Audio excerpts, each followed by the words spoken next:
Hello everyone. आज हम इस वीडियो में पढ़ने वाले हैं क्लास 11th की जो आपकी बायोलॉजी की बुक है वो से chapter number 7 animal tissues. Previous video में हमने यहाँ तक इस चैप्टर को कंप्लीट कर लिया था, स्केलेटल मसल्स तक हमने जो है कर लिया था। आज हम इस वीडियो में जो आगे कवर करने वाले हैं। तो चलिए स्टार्ट करते हैं। तो हमने स्केलेटल मसल्स में क्या पढ़ा था कि ये इनकी इसमें जो है स्ट्राइचन्स हमें जो है दिखाई देते हैं, बैंड्स हमें दिखाई देते हैं और कैसे जो एकदम से पैरेलली जो बंडल्स की फॉर्म में अरेंज रहते हैं, मल्टी न्यूक्लिएटेड होते हैं। सारी चीज़ें हमने फीचर्स पढ़े थे इसमें। आगे हम देखेंगे अब स्मूथ मसल्स ये क्या होते हैं। इनके जो जो एंड जो है बिल्कुल टेपरिंग होती है। टेपरिंग मतलब देखिए बिल्कुल अब जो पॉइंटेड एंड देखेंगे आपके, बिल्कुल जो पॉइंटेड एंड्स हमें इनकी देखिए दिखाई जो है देते हैं, बिल्कुल पॉइंटेड एंड्स हैं इनकी। और हमें क्या इसमें इसमें जो है कोई भी हमें जो है इस तरह से जैसे बैंड्स इनमें दिखाई दे रहे हैं, ये वाली बैंड्स हो गई है ऐसे वाइट ब्लैक ब्लैक, इनमें कोई भी बैंड्स नहीं दिखाई दे रहे, कोई भी डार्क या फिर लाइट बैंड्स हमें दिखाई नहीं दे रहे। पॉइंटेड एंड्स हैं इनके, ये जो है पॉइंटेड एंड्स होते हैं। और ये क्या होते हैं, वॉलेंट्री होते हैं, मतलब अंडर द कंट्रोल जो है ये जो है वॉलेंट्री नहीं, इनवॉलेंट्री होते हैं ये। कौन से वाले, स्मूथ मसल, ये जो है इनवॉलेंट्री होते हैं, हमारी जो कंट्रोल में नहीं होते कि हाँ हम चाहे तो ये काम करें या फिर नहीं हम चाहे ना करें। ये जो है अनकंट्रोलेबल होते हैं, वॉलेंट्री नहीं होते, इनवॉलेंट्री होते हैं। लेकिन जो पिछले हमने पढ़े थे स्केलेटल मसल, वो क्या होते हैं, वो वॉलेंट्री होते हैं, वो हमारे अंडर दी कंट्रोल है। क्योंकि मसल्स को जब हम चाहे जो है चल सकते हैं, घूम फिर सकते हैं, जब चाहे हम रुक सकते हैं, बैठ सकते हैं, तो हमारे कंट्रोल में है वो क्या है, वो वॉलेंट्री है। लेकिन ये क्या है, इनवॉलेंट्री है। तो इसके बारे में जो है पढ़ते हैं एनसीईआरटी से। और जो इससे अगले वाला है वो भी जो है इनवॉलेंट्री है आपका।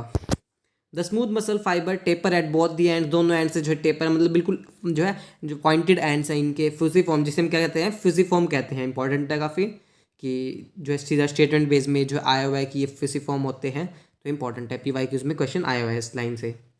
And do not show striations, कोई भी स्ट्राइशंस मतलब बैंड्स इनमें नहीं दिखाई देते, लाइट डार्क बैंड्स। इनके बारे में और डिटेल में चैप्टर नंबर 20 में पढ़ना है हमें कि लाइट डार्क बैंड से क्या होता है इनके बारे में। Cell junctions both hold them together, cell junctions होते हैं इनमें जो कि इन्हें पकड़ के रखते हैं। And they are bundle together in as in a connective tissue sheath, इनके ऊपर एक तरह से जो है आके जो इन्हें जो बंडल आपस में जो बंडल की फॉर्म में जो है रहते हैं, as a connective tissue sheath की तरह जो है रहते हैं। इनके ऊपर कनेक्टिव टिश्यू की शीथ होती है, इस तरह से आपस में ये रहते हैं। The wall of internal organ such as the, कहाँ पे पाए जाते हैं, एग्जाम्पल काफ़ी इंपॉर्टेंट है। ब्लड वेसल्स हो गए उनकी वॉल पे, कहाँ पे, wall of the internal organs, wall पे पाए जाते हैं, जैसे कि ब्लड वेसल्स, स्टमक, इंटेस्टाइन। इसलिए जो है वॉलेंट्री नहीं, इनवॉलेंट्री होते हैं, क्योंकि ये जो हम जो चाहे इनकी जो है वो मसल्स को हम कॉन्ट्रैक्ट करने या फिर ना करने को हम जो नहीं जो है कह सकते, ये जो अपनी मर्जी से ही जो है करते हैं contract. Contains this type of muscle tissue, इनमें जो है पाया जाता है। स्मूथ मसल्स क्या होता है, इनवॉलेंट्री होते हैं। इनवॉलेंट्री मतलब कि इनकी फंक्शन जो हमारे कंट्रोल में नहीं है। As their function can not be directly control नहीं की जा सकती, हम जो है कंट्रोल नहीं कर सकते, जैसे कि स्मूथ जो है स्केलेटल मसल्स में था। We usually are not able to make it contract merely by thinking about it as we can do with skeletal muscles। देखिए इसमें भी लिखा हुआ है कि हम जो है अपनी मर्जी से जैसे हम सोचें कि हाँ भाई अब जो है स्टमक में नहीं जो है मसल कॉन्ट्रैक्ट होंगी, अब जब ब्लड वेसल्स में कॉन्ट्रैक्ट नहीं होंगी मसल, हम जो है नहीं कर सकते ऐसा। तो ये जो है हमारे कंट्रोल में नहीं है। जैसे कि हमारे कंट्रोल में स्केलेटल मसल्स थी, ये हमारे कंट्रोल में नहीं है। सो अब आपको क्लियर हुआ होगा स्केलेटल मसल्स, स्मूथ मसल्स और स्केलेटल मसल हमने प्रीवियस वीडियो में ही पढ़ लिया था। अब देखते हैं थर्ड टाइप की मसल, जो कौन सी होती है, कार्डियक मसल। ये जो है सिर्फ जो कहाँ पाई जाती है, हार्ट में जो है पाई जाती है। और ये क्या होती है, यूनिन्यूक्लिएटेड होते हैं। क्या होती है, यूनिन्यूक्लिएटेड होती है। और इनमें जंक्शंस पाए जाते हैं, junctions are found in between the adjacent walls. मतलब इस तरह से जैसे कोई टिश्यू हो गया, इनके बीच में जो है इस तरह से जंक्शन जो है पाए जाते हैं। ये इधर टिश्यू हो गया, इनके बीच में ऐसे जो एडजेसेंट वॉल्स के बीच में यहाँ पे ऐसे जंक्शंस पाए जाते हैं। जिन्हें हम क्या कहते हैं, इंटरकैलेटेड डिस्क कहते हैं। क्या कहते हैं, इंटरकैलेटेड डिस्क कहते हैं। ये जो है जंक्शंस पाए जाते हैं इनमें। और ये क्या होता है, यूनिन्यूक्लिएटेड होते हैं। क्या होते हैं, यूनिन्यूक्लिएटेड। ये सिर्फ हार्ट में पाए जाते हैं, हार्ट ही मसल्स जो है होती हैं। ये कार्डिक मसल जो है हार्ट में पाई जाती है सिर्फ ये muscles. Cardiac muscle tissue is a contractile tissue, जो कॉन्ट्रैक्ट कर सकता है। हमारा हार्ट भी जो कॉन्ट्रैक्ट रिलैक्स करता है, सिस्टोल डायस्टोल जो है स्टेज आती है। Is a contractile tissue present only in heart, सिर्फ हार्ट में जो है प्रेजेंट होता है tissue. Cell junctions fuse the plasma membranes of cardiac muscle cells and make them stick together. ये जो जो इसमें सेल जंक्शंस होते हैं वो प्लाज्मा मेम्ब्रेन से जो है मिलकर, अभी डायग्राम में दिखाता हूँ, तो कार्डिक मसल्स में जो भी सेल्स होते हैं उनकी प्लाज्मा मेम्ब्रेन आपस में जो मिलकर जो है उन्हें चिपक जाते हैं, आपस में मिल जाते हैं, चिपक जाते हैं आपस में, ये आपस में चिपक जाते हैं ये कम्युनिकेशन जंक्शंस जिन्हें हम कहते हैं इंटरकैलेटेड डिस्क कहते हैं। कुछ जंक्शंस होते हैं जो कि आपस में क्या कर सकते हैं, कम्युनिकेट करते हैं। उन जंक्शंस के थ्रू जो है होते तो ये अलग अलग है, इनमें यूनिन्यूक्लिएटेड हमने इसलिए कहा है। देखिए डायग्राम में आप कहेंगे कि ये तो आपस में जुड़े हुए हैं सारे, ये जो है इनमें कई सारे न्यूक्लियस हमें दिखाई दे रहा है, ये रहा मल्टी न्यूक्लिएटेड, लेकिन ऐसा नहीं है, क्योंकि इनमें देखिए यहाँ पे ऐसे जो जंक्शंस पाए जा रहे हैं जिनके थ्रू हम इन्फॉर्मेशन पास कर सकते हैं। बट वैसी इन्फॉर्मेशन कोई आ रही है तो मान लीजिए एक में इन्फॉर्मेशन आ गई इसमें, तो इससे जो है यहाँ पे सारी जगह जो इन्फॉर्मेशन चली जाएगी इन मसल्स में हर एक जगह। बट न्यूक्लियस सबका खुद का अलग अलग, देखिए जो अलग अलग सबका न्यूक्लियस है, लेकिन इन्फॉर्मेशन मान लीजिए यहाँ से इन्फॉर्मेशन कोई आई तो यहाँ पे अपने आप चली जाएगी और कहीं से हमें जो है लाने की जरूरत नहीं होगी और कहीं से नहीं आएगी, एक जगह से सारी जगह जो है चली जाएगी इन्फॉर्मेशन। इनमें जंक्शन पाए जाते हैं ऐसे बीच में जो कि कम्युनिकेशन में हेल्प करते हैं, मतलब इन्फॉर्मेशन जो है पास करने में जो है हेल्प करते हैं इनमें। कौन? Intercalated disc. कम्युनिकेशन जंक्शन जिन्हें हम क्या कहते हैं, इंटरकैलेटेड डिस्क कहते हैं। At some fusion points allow the cells to contract as a unit की तरह, मतलब आप जो एज अ यूनिट की तरह जो काम करते हैं, मतलब अलग अलग काम करते हैं बट मिलकर काम करते हैं। इसका मतलब क्या है? That when one cell receives a signal, देखिए इसमें यही लिखा हुआ है कि when one cell receives a signal to contract, जब एक सेल को मान लीजिए किसी एक ऊपर वाले ये वाला हो गया, इसको हमने इन्फॉर्मेशन मिल गई, तो इससे जो है जो भी आपके अलग अलग दूसरे जो जुड़े हुए हैं, जो भी जंक्शंस इससे जो है जुड़े हुए हैं जंक्शंस, इससे जो है यहाँ से जो इन्फॉर्मेशन पास होते होते यहाँ पे जो सारी जगह जो इन्फॉर्मेशन आपकी पहुँच जाएगी। Signal to contract its neighbours, जो इसके नेबर्स आसपास के हैं इसके are also stimulated to contract, इन्हें भी जो है स्टिमुलेट होना पड़ेगा कॉन्ट्रैक्ट करने के लिए। इन्हें भी जो स्टिमुलेशन, मतलब इन्हें भी जो है मिल जाएगी इन्फॉर्मेशन, ये जो कॉन्ट्रैक्ट हो जाएंगे। तो अब आपको क्लियर हुआ होगा जो है क्या होते हैं स्मूथ और कार्डियक मसल्स। देखिए डायग्राम जो है हमने देख लिए तीनों में, तो ये तरह से डिफेंस की फॉर्म में भी काफ़ी इंपॉर्टेंट है ये। तो लास्ट वाला टिश्यू है हमारा न्यूरल टिश्यू। ये भी हमें जो डिटेल में चैप्टर नंबर 21 में हमें पूरा डिटेल में इसके बारे में, न्यूरॉन के बारे में हमें पढ़ना है। इसमें बस एक थोड़ा सा बिल्कुल जो है दी हुई है, झलक दी हुई है, एक तरह से बिल्कुल कह सकते हैं, बिल्कुल थोड़ा सा दिया हुआ है। Neural tissue exerts the great neurons, जो हमारे ब्रेन जो है न्यूरॉन्स जो हमारे ब्रेन में जो है पाए जाते हैं, जो फंक्शन स्ट्रक्चरल फंक्शन यूनिट होती है हमारी ब्रेन की, जो कौन? न्यूरॉन। जैसे नेफ्रॉन होती है कि जो है नेफ्रॉन होती है किडनी की, ऐसे ही न्यूरॉन जो है ब्रेन की होती है। जैसे हमारे सेल होती हैं पूरी बॉडी की स्ट्रक्चरल यूनिट, ऐसे ब्रेन सेल्स जो हैं होती हैं, जिन्हें हम कहते हैं न्यूरॉन कहते हैं। न्यूरल टिश्यू एक्सर्ट्स द, अब इसमें क्या क्या होते हैं? Neural tissue exert the greatest control over the body's responsiveness to changing conditions. Neurons the unit of neural system are excitable cells, यही जो है क्या करती है इन्फॉर्मेशन जो है पास करती है एक से दूसरे। इसमें क्या क्या होते हैं? इसमें हमारे पास जो है ऐसे जो है एक्सोन होता है, इससे जो है कुछ डेंड्राइट्स हमारे पास जो है निकलते हैं, और यहाँ पे पूरी ये बॉडी हो गई, ये पूरी हमारी बॉडी हो गई। इस तरह से जो इसमें होता है, ये वाला सेल बॉडी हो गई जिसमें न्यूक्लियस होता है, डेंड्राइट्स होते हैं इनमें, ये इन्हें हम क्या कहते हैं? डेंड्राइट्स होते हैं। डायग्राम में देखिए आप देख सकते हैं डेंड्राइट सेल बॉडी एक्सोन, ये वाला पार्ट एक्सोन हो गया। और ये जो है इससे जो है जड़ें सी आपको दिख रही है, ये जड़ें नहीं, मतलब ये होते हैं डेंड्राइट्स होते हैं, जिनसे जो है इन्फॉर्मेशन हमारे पास हर एक सेल में जो है आती है, जिनके थ्रू इन्फॉर्मेशन आती है। Neurons the unit of neural system are excitable cells, excitable cells होते हैं जो कि एक्साइट होते हैं, फिर इनमें इन्फॉर्मेशन पास होती है एक से दूसरे में। जो न्यूरॉन, एक न्यूरॉन हो गया, इस एक न्यूरॉन से जो है एक न्यूरॉन हो गया, इससे जो दूसरे न्यूरॉन में इन्फॉर्मेशन जाएगी, इस तरह से इन्फॉर्मेशन जो हर एक न्यूरॉन में चली जाती है। अब कैसे डिटेल में हमें चैप्टर नंबर 21 में पढ़ना है, इसमें थोड़ा सा दिया हुआ है। द न्यूरोग्लियल सेल्स, अब इसमें क्या होते हैं? कुछ न्यूरोग्लिया भी पाए जाते हैं, न्यूरोग्लियल सेल्स पाए जाते हैं। न्यूरोग्लिया मतलब क्या हो गया? ये क्या करते हैं? इन्फॉर्मेशन में तो कोई भी रोल नहीं जो है इनका, जो है न्यूरोग्लियल सेल्स का कोई भी इन्फॉर्मेशन में जो है नो रोल नहीं होता। देखिए इसमें डॉटेड आपको दिखाई दे रहे हैं, ऐसे ब्लैक ब्लैक ये डॉटेड आपको दिखाई दे रहे हैं, ये क्या होते हैं? न्यूरोग्लियल सेल्स होते हैं। ये सारे डॉटेड ये क्या होते हैं? न्यूरोग्लियल सेल्स होते हैं। इन्फॉर्मेशन में कोई भी रोल नहीं होता, इन्फॉर्मेशन पास करे ऐसा कुछ भी, बट ये क्या करते हैं? रोल क्या करते हैं इनमें? सिग्नल ट्रांसमिशन में कोई भी रोल नहीं है, ये करते हैं न्यूरॉन को सपोर्ट करते हैं, इसको न्यूरॉन्स को जो है सपोर्ट करने का काम करते हैं। जैसे हमारा स्केलेटन होता है हमारी बॉडी को सपोर्ट करता है, हमें जो फ्रेमवर्क प्रोवाइड करता है, ऐसे इन्हें जो है सपोर्ट करने का जो है काम करते हैं कौन? न्यूरोग्लिया, जो इनमें सेल्स होते हैं न्यूरोग्लियल सेल्स होते हैं इनमें। Which constitute the rest of neural system protect and support neuron, neuron को जो है सपोर्ट करते हैं, जो भी जो है न्यूरॉन में जो भी न्यूरॉन्स के अलावा जो भी ब्रेन में पाया जाता है न्यूरोग्लिया, वे जो है इन्हें प्रोटेक्ट करते हैं। ये काफ़ी इंपॉर्टेंट है कि neuroglia make up more then 1/2 of the volume, 50% से भी ज़्यादा, मतलब 1/2 more than 1/2 of the volume neural tissue in the body. जो भी न्यूरॉन्स होते हैं उनके अलावा, उनसे न्यूरॉन्स और न्यूरोग्लिया जो है न्यूरॉन्स से जो है मोर देन 1/2 में जो है पाए जाते हैं, मतलब 50% से भी ज़्यादा जो हमारे ब्रेन में न्यूरोग्लिया पाए जाते हैं, ना कि न्यूरॉन्स। तो आप सोच सकते हैं, तो ये जो है सपोर्ट का प्रोवाइड करते हैं, सपोर्ट जो है प्रोवाइड करते हैं। काफ़ी इंपॉर्टेंट है, लाइन क्वेश्चन आया हुआ है अभी भाई की उसमें। When neuron is suitably stimulated, जब उसे स्टिमुलेशन मिल जाता है, मतलब बाहर सराउंडिंग से जो है मिल जाती है, उसे इन्फॉर्मेशन मिल जाती है कोई, हाँ भाई हमें इसके थ्रू जो है रिस्पॉन्ड करना हमें, तो क्या होता है, an electrical disturbance is generated which swiftly travels along its plasma membrane के थ्रू जो है ट्रैवल होकर जो है जाती है इन्फॉर्मेशन, और जो है न्यूरॉन की जो है तक पहुँच जाती है। Arrival of the disturbance at neuron ending, जब भी न्यूरॉन की एंडिंग पे जो भी हमें पता जो है डिस्टर्बेंस हो रही है, थोड़ी बहुत जो है यहाँ पे जो है डिस्टर्बेंस हो रही है हमें पता चलता है, और output zone triggers the event that में कॉज स्टिमुलेशन और inhibition of adjacent neuron and other cells. उसमें जो क्या होती है, इन्फॉर्मेशन पास हो जाती है, हम जो रिस्पॉन्स करते हैं, स्टिमुलेशन मिलता है उसे, फिर वो जो हमारी जो एकदम से हम रिएक्ट करते हैं, उसे जो है इन्फॉर्मेशन मिल जाती है। अब डिटेल में चैप्टर नंबर 21 में हमें पढ़ना है, तो यहाँ पे तो कुछ लाइन से दी हुई थी, बट इसके बारे में पूरा आगे हमें टॉपिक कवर करना है एक चैप्टर में। और ये रिफ्लेक्स आर्क, उसमें जो है स्टिमुलेशन क्या होता है, और ये सारी टर्म्स आगे इस चैप्टर में, चैप्टर नंबर 21 में आएंगी। सो आई आपको क्लियर हुआ होगा।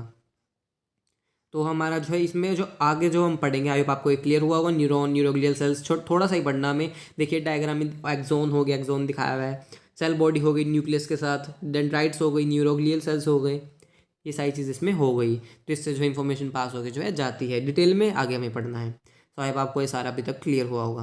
तो हमें आगे हम इस ऑर्गन एंड ऑर्गन सिस्टम के बारे में पढ़ना है। किस किस सिस्टम के बारे में पढ़ना है हमें, सिर्फ जो है किसके बारे में पढ़ना है, सिर्फ कॉकरोच के बारे में पढ़ना है। आर्थ्रोमोर्फोरोग जो आपके सिलेबस में नहीं है, वो नीट में जो है नहीं आता इससे क्वेश्चन। सिर्फ हमें पढ़ना है, सिर्फ हमें जो है कॉकरोच पढ़ना है, इसमें सिर्फ कॉकरोच पढ़ना है। एक बार ये यहाँ पे जो लिखा हुआ है वो पढ़ लेते हैं, फिर इसके बाद हम कॉकरोच देखेंगे। ऑर्गन एंड ऑर्गन सिस्टम, इसमें जो हमें ये पढ़ना है, ऑर्गन ऑर्गन सिस्टम, एनाटॉमी और मॉर्फोलॉजी हमें पढ़नी है। वैसे हमने जो है एनाटॉमी मॉर्फोलॉजी उसकी तो पढ़ी रखी है हमने प्लांट्स में, मैंने आपको जब पढ़ाई थी तो मैंने आपको बताया था एनाटॉमी क्या होती है, मॉर्फोलॉजी क्या होती है, बट यहाँ पे भी थोड़ा सा देखते हैं। The basic tissues mentioned above organized to form organs which in turn associate to form organ system in multicellular organism। Organ cell से टिश्यू, टिश्यू से ऑर्गन, ऑर्गन सिस्टम, फिर पूरा ऑर्गेनिज्म बनता है, पूरी मल्टीसेलुलर होता है, जो कि ये साइज में लेवल ऑफ ऑर्गेनाइजेशन बताया हुआ है। Such an organization is essential for more efficient and better coordinated activities of millions of cells constituting an organism। ये सारी एक्टिविटीज़ हमारी जो है इंपॉर्टेंट है, ताकि हम अच्छी तरह से कोऑर्डिनेट करें, और जो मिलियंस ऑफ सेल्स हमारी बॉडी में पाए जाते हैं जो कि आपस में कोऑर्डिनेट करते हैं, हमारी जो है पूरी बॉडी जो है फंक्शनिंग करती है। Each organ in our body is made up more than one type of tissues से जो है बने होते हैं। जैसे कि for example our heart consist of all 4 types of tissues, epithelial, connective, muscular, neural, इन चारों से जो मिलकर बना हुआ होता है हमारा हार्ट के जो है tissues. We also notice after some careful study that complexity of in an organ or organ and organ system consider certain discernible trend. This discernible trend is called evolutionary trend. Evolution हो जाता है, कैसे evolution trends होते हैं इसके बारे में class 12th में हमें पढ़ना है, इवोल्यूशन वाले चैप्टर में। You are being introduced to morphology and anatomy of these 3 organisms at different evolutionary levels to show their organization and functioning। हमें 3 की जो है नहीं, यहाँ पे लिखा हुआ है 3 की पढ़नी है, बट हमें जो है एक ही पढ़ना है, वो है मॉर्फोलॉजी एनाटॉमी, सिर्फ कॉकरोच की। कॉकरोच की हमें मॉर्फोलॉजी और एनाटॉमी जो है पढ़नी है। अब यहाँ पे बताया मॉर्फोलॉजी क्या है, एनाटॉमी जो है क्या होती है। Morphology refers to the study of form और एक्सटर्नल विजिबल फीचर, जो आप जो बाहर हम फीचर्स, जैसे कोई ऑर्गेनिज्म हो गया उसके बाहरी फीचर्स हम क्या कर देख सकते हैं। आप प्लांट हो गया मान लीजिए कोई, उसके बाहर के फीचर्स हम क्या क्या देख सकते हैं। प्लांट में हमें क्या क्या दिखाई देता है, फ्रूट हो गया, लीव्स हो गया, फ्लावर्स हो गया, हमें क्या क्या दिखाई देता है, उसे हम मॉर्फोलॉजी कहेंगे। अगर हम यहाँ पे एनिमल्स के बारे में पढ़ रहे हैं, जैसे ह्यूमंस हो गया, ह्यूमंस के बाद किसी भी देख लीजिए आप, जो एक्सटर्नल फीचर्स को पढ़ना, हाथ पैर हो गए ह्यूमंस के, जो भी हो गए, जो भी एक्सटर्नल फीचर्स हैं वो हमें पढ़ता हूँ, उसे हम मॉर्फोलॉजी कहेंगे। तो हमें हम कॉकरोच की पढ़ेंगे, उसमें बाहर कैसे दिखता है, हमें बॉडी स्ट्रक्चर कैसा दिखता है, बाहर से हमें कैसा दिखता है। इन केस ऑफ प्लांट्स और माइक्रोब्स की बात करें, the term morphology precisely means only this. इनमें जो है सिर्फ यही जो है हम जो है मॉर्फोलॉजी से ही हम कहते हैं प्लांट्स एनिमल्स में भी। In case of animals this refers to an external appearance of the organs और parts of the body. Animals की बात करें, उनमें जो इनमें एनिमल्स की बात करें तो इसमें हम कैसा दिख रहा है उनका ऑर्गन या फिर कोई भी पार्ट बॉडी का बाहर से, हमें उसके बारे में हम जो है स्टडी करते हैं मॉर्फोलॉजी में। The word anatomy conventionally is used for the study of morphology of internal organs in the animals। Anatomy की बात करें तो किसके लिए यूज़ होता है, मॉर्फोलॉजी। जब हम मॉर्फोलॉजी पढ़ेंगे किसी भी मान लीजिए हमने हैंड का पढ़ा, हाथ की हमने मॉर्फोलॉजी पढ़ी, तो वो अंदर से कैसा दिखता है, इंटरनल ऑर्गन्स कैसे दिखते हैं एनिमल्स में, या फिर हाथ पढ़ रहे हैं, हाथ के बारे में पढ़े तो उसके अंदर से कैसे दिखता है, उसमें मसल्स, उसमें बोन्स कैसी दिखती हैं, कैसे फंक्शन करती हैं, सारी चीज़ें जो है किस में आती है, एनाटॉमी में आती हैं। किस में आती है, एनाटॉमी में आती है। You will learn morphology anatomy of earthworm, cockroach and frog representing invertebrates. इनकी हमें क्यों पढ़नी है? क्योंकि इनवर्टिब्रेट्स वर्टिब्रेट जो है रिप्रेजेंट करते हैं। तो हमें सिर्फ पढ़नी है कॉकरोच की, सिर्फ कॉकरोच की पढ़नी है। सो आई आपको क्लियर हुआ होगा। तो जो कॉकरोच की जो है पढ़ते हैं अब हम, ये सब कुछ नहीं है। तो कॉकरोच की मॉर्फोलॉजी जो है स्टार्ट करते हैं कॉकरोच के बारे में। कॉकरोच के बारे में चलिए स्टार्ट करते हैं। कॉकरोच के में सबसे पहले हमें जो है थोड़ा सा बेसिक इंट्रोडक्शन जो दिया हुआ है कॉकरोच के बारे में, हमें बेसिक इंट्रोडक्शन जो है कॉकरोच के बारे में पढ़ना है। फिर उसके बाद हमें जो उसकी मॉर्फोलॉजी पढ़नी है इंट्रोडक्शन के बाद, फिर उसके बाद उसकी एनाटॉमी पढ़नी है। तो आज हम सिर्फ मॉर्फोलॉजी नहीं, कॉकरोच के बारे में ही पढ़ेंगे सिर्फ हम, इंट्रोडक्शन बेसिक सा। फिर उसके बाद नेक्स्ट वीडियो से हम जो इसकी मॉर्फोलॉजी स्टार्ट करेंगे। कॉकरोच के बारे में जो है मॉर्फोलॉजी जो है देखते हैं। तो आप जो है फैमिलियर होंगे कॉकरोच से, आसपास आपको दिखाई भी देता होगा कॉकरोच अपने घर में, या फिर मेनली आपको घर में दिखाई देते हैं। यहाँ पे लाइन भी लिखी हुई है, दे have become residents of human Holmes, मतलब घरों के जो है रेजिडेंट बन सकते हैं, बन चुके हैं एक तरह से। घर में ही, हमारे ह्यूमन होम्स में ही, घर इंसानों के घर में ही एक तरह से बच चुके हैं ये।